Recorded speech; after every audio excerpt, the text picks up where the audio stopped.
Welcome! In this tutorial I will show you how to paint this fragile and beautiful poppy flower. Outline drawing is done, and with an elastic eraser removing the excess amount of graphite off the paper. I am painting in sketchbook and my paper is 200 GSM hot pressed smooth paper.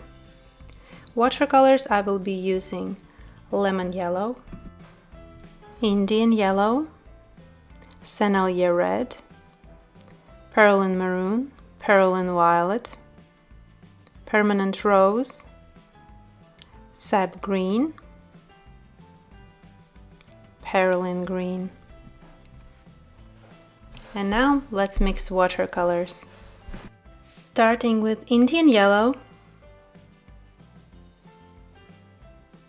and Sennelier red. We will have a very bright orangey watercolor mix.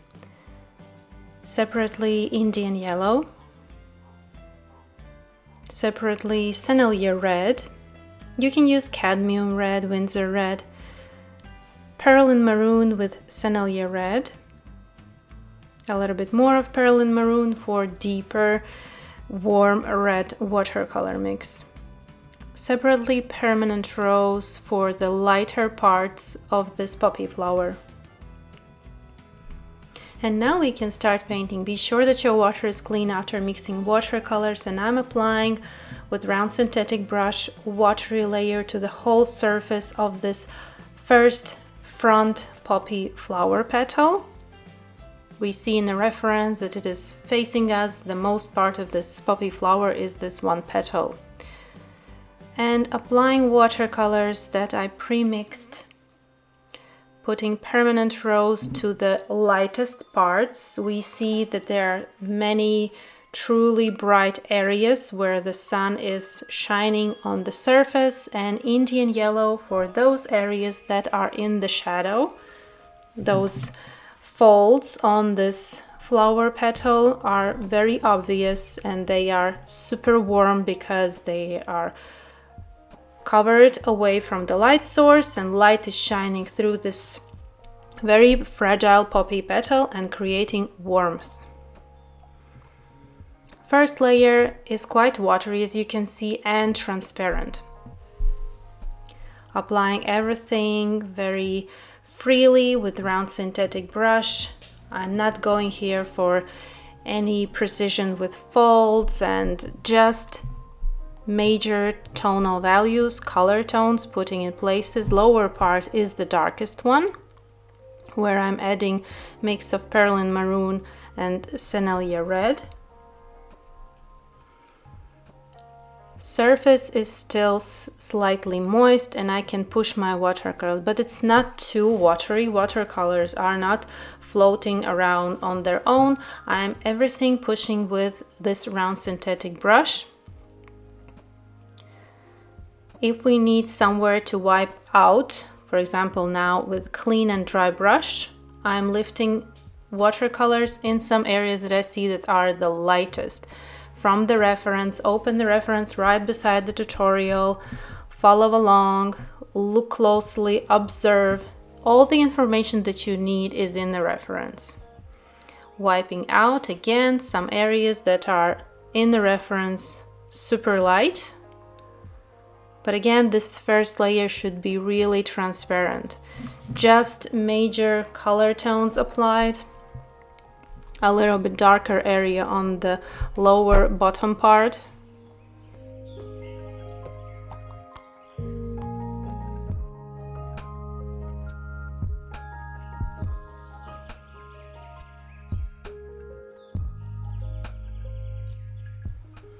Now I'm taking finer tip brush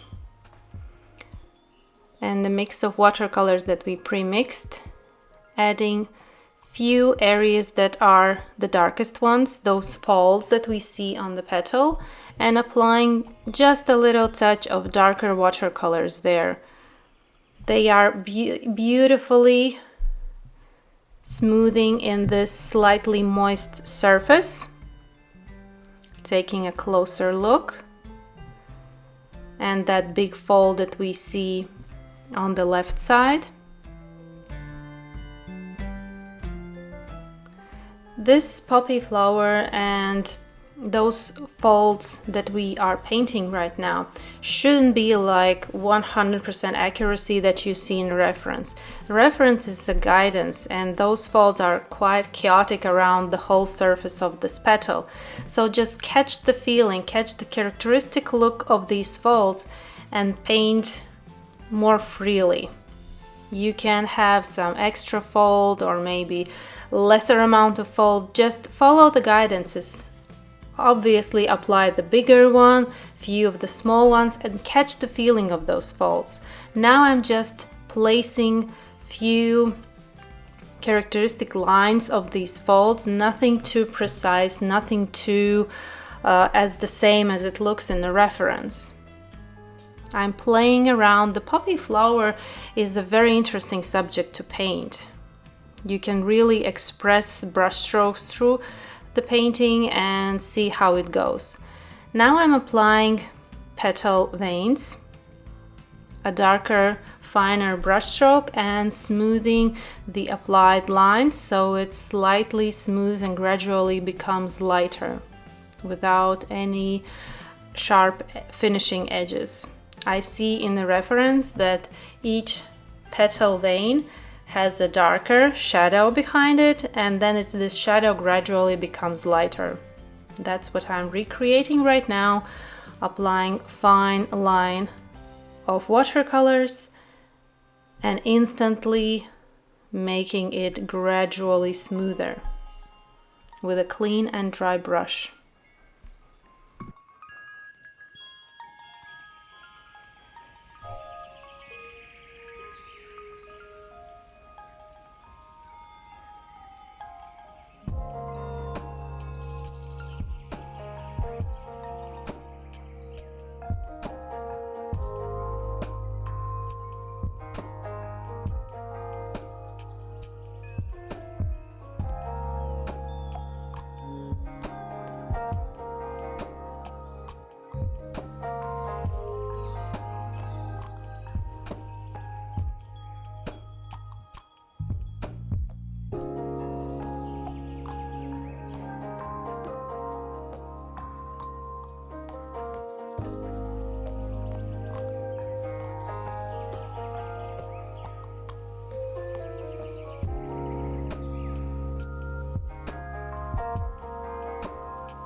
Working on this big and beautiful fold, this is like here the most obvious fold which we need to paint. We can't skip this one. Maybe some little ones we can, but not this big one. And take a closer look, zoom in your reference, open right beside the tutorial or on the other gadget, and take a careful observation how this fold is formed in terms of tonal value and color tones. You need to notice that there are some, in this fold, there are some areas that are slightly lighter, more brighter, where I see a lot of yellow color, Indian yellow that I'm applying right now. And at the outer edge of this fold, there are some darker areas that I'm using Perlin Maroon and Sennelier Red.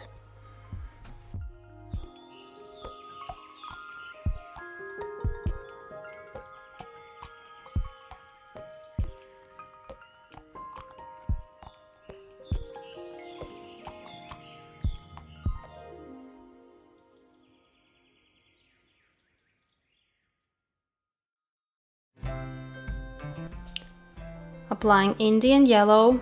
This is obviously a warm watercolor, and I'm applying it where I see in the reference is more warmer areas that are half tones, shadow area, but that light area, the shiny part of this poppy petal is cool area.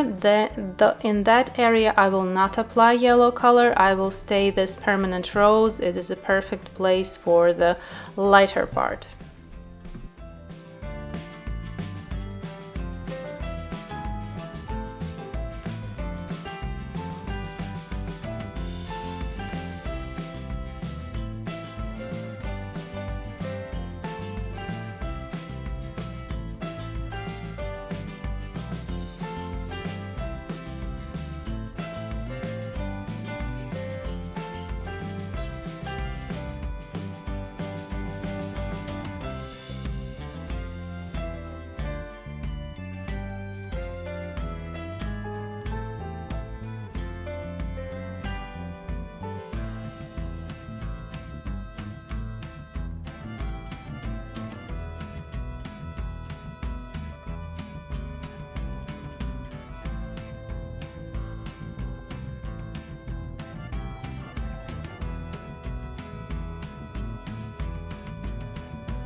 Sennelier red and Indian yellow watercolor mix goes perfectly in this bigger fold. Experiment with watercolor mixes that you have. It can be cadmium yellow with cadmium red or Winsor red. It is warm yellow with warm red color, which makes this beautiful, vibrant orangey mix. Always experiment and try new watercolor mixes with the pigments that you already have in your paint box. And gradually making this fold darker and contrasty to the other part of this poppy petal. Applying smoother, transparent layers to the lower part of this poppy. It is the darkest part. But again, I'm building layers smoothly, transparently. Don't go too dark too fast. You can finish with flat looking painting if you will add truly saturated watercolor mixes. Take a look at my color palette, how transparent my watercolor mixes are. I don't have huge amount of watercolor mixes. Now I'm adding a little bit more. As I see my watercolor mix start to end, I can always mix again because I know which pigments I have been using. It's Indian yellow and Sennelier red, and I can always mix another mix. Don't worry to run out of watercolor mixes. Even if you mix the same pigment and the color slightly changes from the previous one, don't worry, your painting will only benefit from slightly different watercolor mix. Now with round synthetic brush, I'm applying transparent layer of Indian yellow and Sennelier red almost all around the petal surface, leaving only the lightest parts, the shiny parts that I see on poppy flower. With a finer tip brush, working on some other petals that are slightly visible, just a little upper edge is visible. The most visible is front petal, but we also have some few petals in behind.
Let's leave poppy flower head a little rest, paper to dry completely, and with a divider, sharper head, I'm drawing these little hairs that I see on the green part that is left from opening flower bud,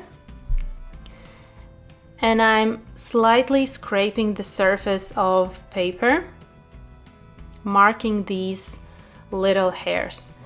Don't push too hard. If you push too hard, you can make a hole in the paper, but a little push just to get a little scrap on the surface of the paper.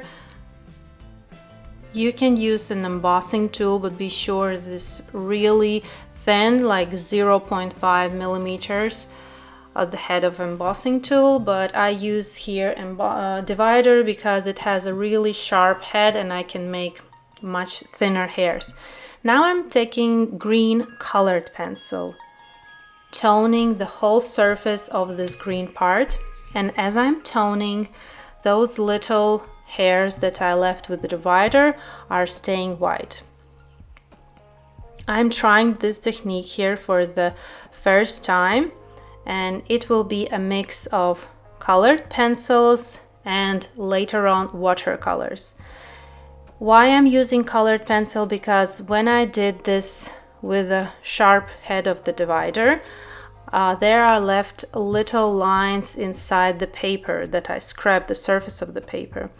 And if I go over with the colored pencils, then those lines stay white. If I will go over all this area with the watercolors, then those white lines will disappear because watercolors can go inside those little scrape surface of those hairs. But pencil, colored pencil, is slightly going over that area. And I'm using different colored pencils. Lighter one because I can see that the surface of that petal bud is still lighter. Then I'm taking a little bit darker green colored pencil for the shadow part and a brownish colored pencil. Mixing here different colored pencils is also a nice way to create an illusion of realism and different color tones. And as you can see now, I have those little hairs quite visible, and I can go over and over with colored pencils, and those lines that are left from the sharp divider head will be more and more contrasty visible. Those of you who are painting, drawing with colored pencils, you can do this whole thing only in colored pencils. I will also add here watercolors just to experiment how it will go, how the result will be. But as you can see, those hairs, little hairs, start to appear more and more vividly. Constantly checking reference, how these color tones and tonal values are happening on this surface. Something is darker, something is lighter. A little edge between the petal and this green part is in the shadow, beautiful cast shadow line that I'm applying right now. We need to divide them. Careful observation, constantly checking reference, no skipping at all.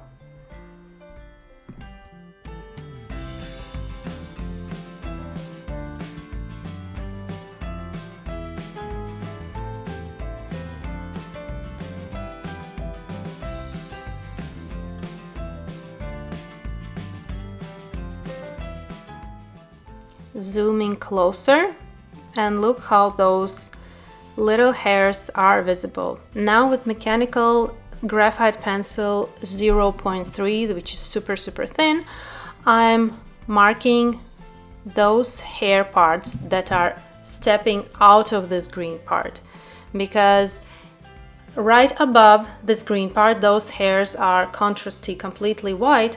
But how can I make them visible when they are outside this green part? I'm making them slightly darker with a graphite pencil, simple graphite pencil. But be sure, if you don't have mechanical 0.3, really sharpen your classical graphite pencil and make a very fine lines. Don't make thick hairs here, because then it's not gonna look nicely. Now taking my finer tip brush, Perylene Green watercolors, and I'm adding watercolors between those little hairs. I'm making it even smoother and darker. But here is the part where you need to be really careful, because it's very easily to completely cover those little hairs with watercolors, because watercolors can go inside those little gaps that are left after divider. And I'm with the very tip of the brush applying watercolors. Here I'm taking sap green between the hairy part of this green part. And why I'm taking watercolors at this stage? Because I'm making this surface smoother. With the pencils, colored pencils, I noticed that the surface isn't quite smooth as I would like it to be. I'm painting in a sketchbook and the paper is not as smooth as my usual professional watercolor paper. So that's why I'm taking here watercolors and making this area even smoother. But again, this is a really slow and precise work because I'm applying watercolors in the areas between those little hairs. I want those hairs to stay there because now I can clearly see that there's a lot of little hairs, but I need some area to go darker and smoother. This is the part that you don't need to rush. Take, I don't know, maybe an enlarging glass and you can really carefully paint between. If you are working on a professional paper and love colored pencils, you can leave this area only done with colored pencils.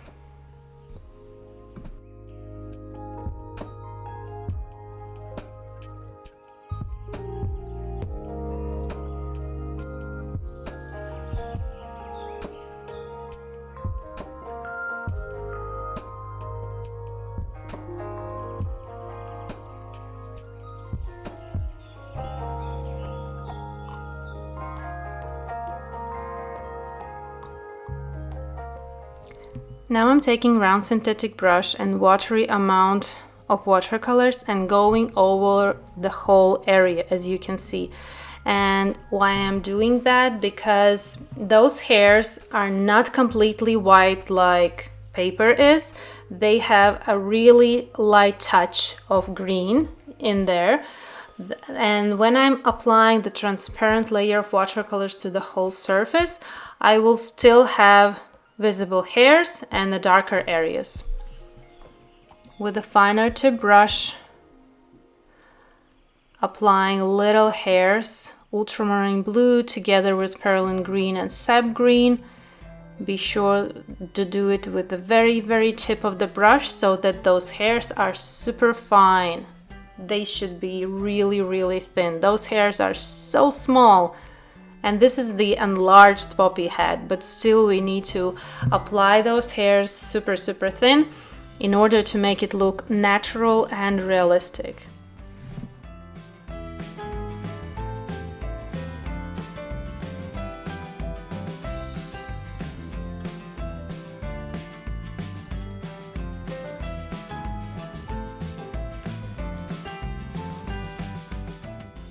Can continue further with the flower head, adding Indian yellow to my color palette and with round synthetic brush going over shadow part of this poppy head and the big fold that we have on the left side. Some other areas that are slightly in shadow. Now is the time to layer and add more of those little folds. Layer again, add a little bit folds. Make those folds, especially the left one, the big fold, more contrasty, brighter and darker. But again, I'm building that with layers, not skipping with the super dark watercolor mix just to finish faster. This is not the case. With realistic watercolor painting, everything should take time and patience.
more contrast to this big fold with Perlin Maroon and Sennelier Red mix.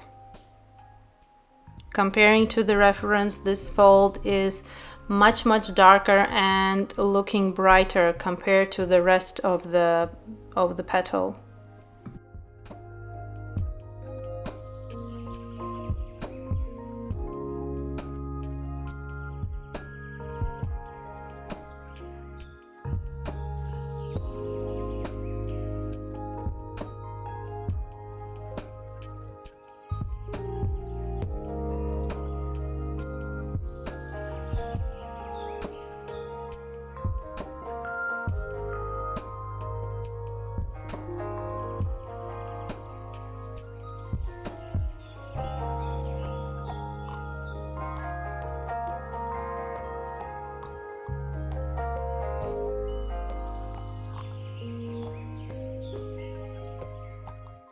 With a finer brush, applying more petal veins, more finer,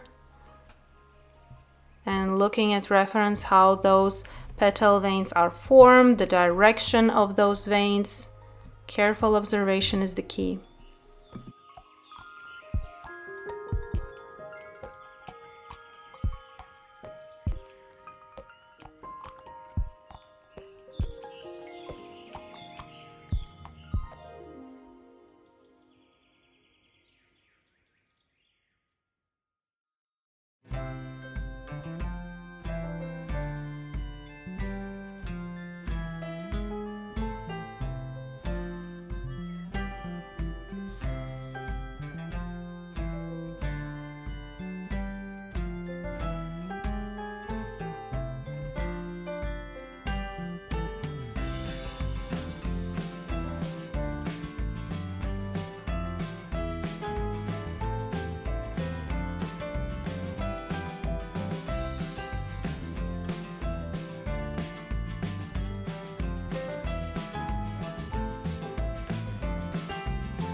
Gradually building this lower part of the poppy flower head, so darker and darker. I can see from the reference I still have a long way to go to have the darkness that I see in the reference, but I'm building that gradually, no skipping with the darker watercolor mix. Brush stroke after brush stroke, layer after layer, I'm building this darkness.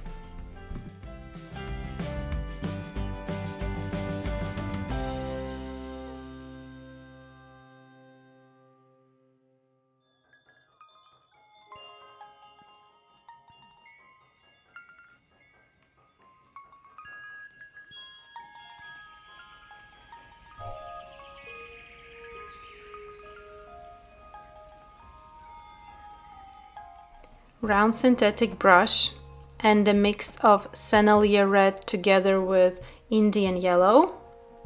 Applying transparent layer to this front petal. Going over the areas that are halftones and shadow area. Those are the bright and warmy looking areas, leaving those lighter areas light and cooler.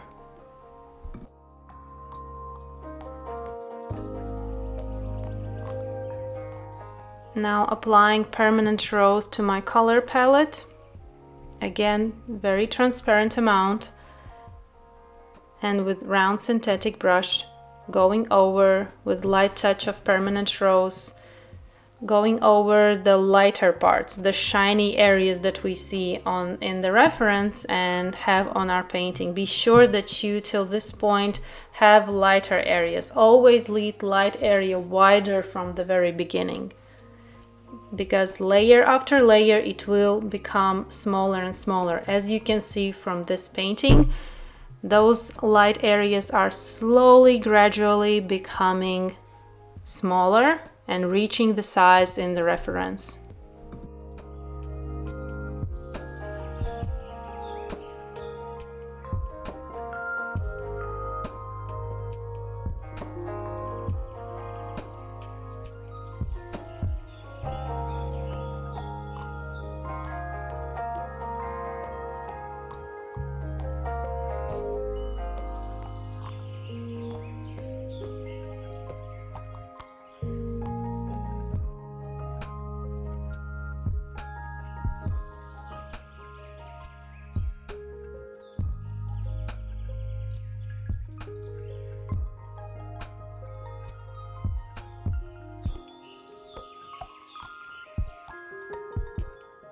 Painting with finer tip brush, more fine brush strokes, darker layer on the lower part, making folds more obvious, creating some little folds more that we see from the reference.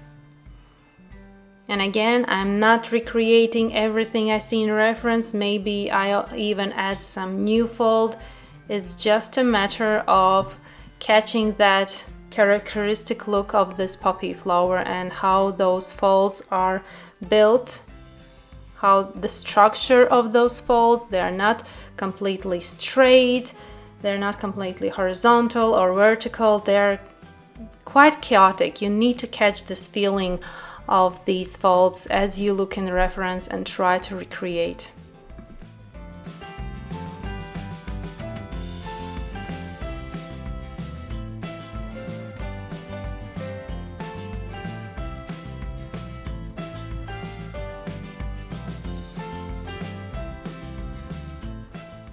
Adding some new fold. Again, this is the result of careful observation. The more I look, the more I start to notice. Maybe something I didn't notice in the beginning, but as I paint and constantly look in the reference, my eyes are going from the reference to my painting, and I notice, oh, there's another quite visible fold. I need to add it as well. Adding more layer to the bigger fold. Perlin maroon and Sennelier red on the outer part of this fold, leaving middle part Indian yellow. More obvious fold on the right side, somewhere in the middle.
more brush strokes, more layers.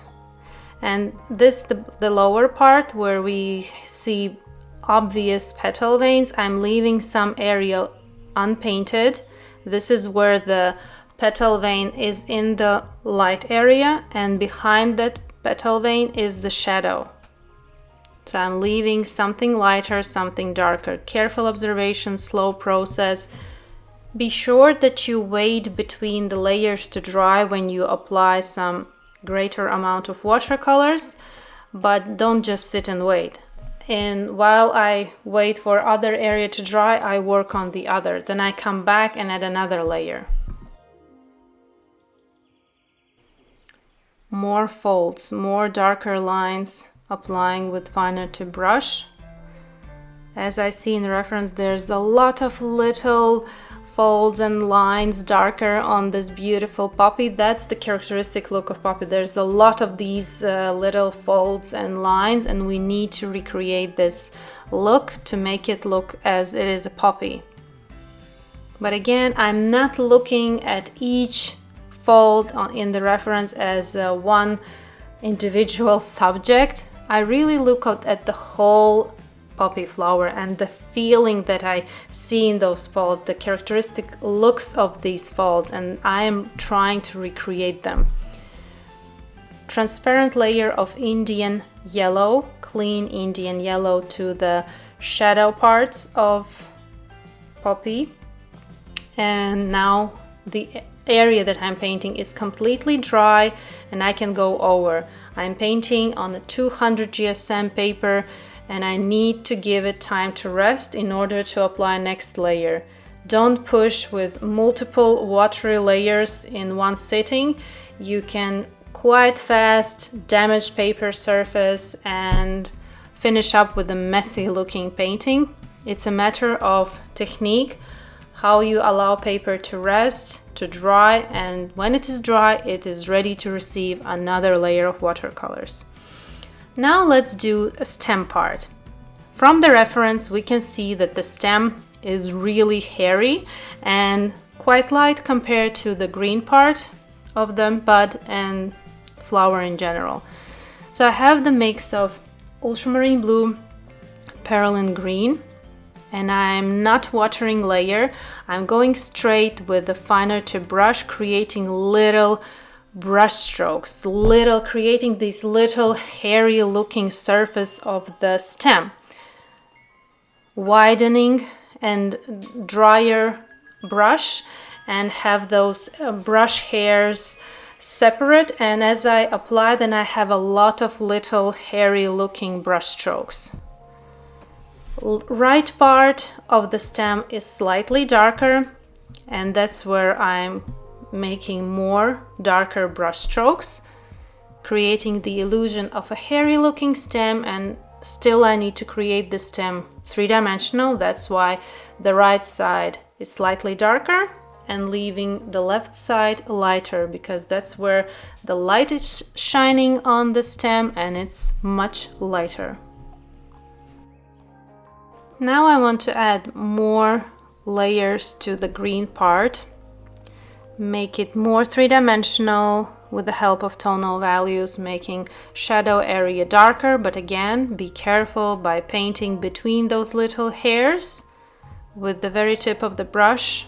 Don't rush this stage. You are almost done, you're almost finished. This is the fun part where you are adding little bits of details, contrast values, and making this more and more richer and more realistic looking work. You can always at this stage paint some extra 20-30 minutes longer, add layers, add some extra folds. Be careful with the, it depends really. If you can paint on and on, it's a matter of how transparent your previous layers were. If you from the very beginning started to paint super dark and super saturated, then it is hard to continue at this stage. Then your painting will already look overworked and maybe even flat, just because you were painting with super dark watercolor mixes. As I'm painting quite transparently with a really small amount of watercolors, I can go on and on with painting and detailing. It's just, for me, it's just a matter of time, how much time I have for a specific tutorial. I can't just paint many hours. It will be hard for you to watch and to do, but still I always encourage paint some extra 20-30 minutes, push yourself a little bit further and see how with each new tutorial you can go a little bit further. You can push yourself a little bit more and see the difference after some time of painting consistently and learning. Thank you for watching. Hope you enjoyed this tutorial and see you in my next tutorials. Bye bye.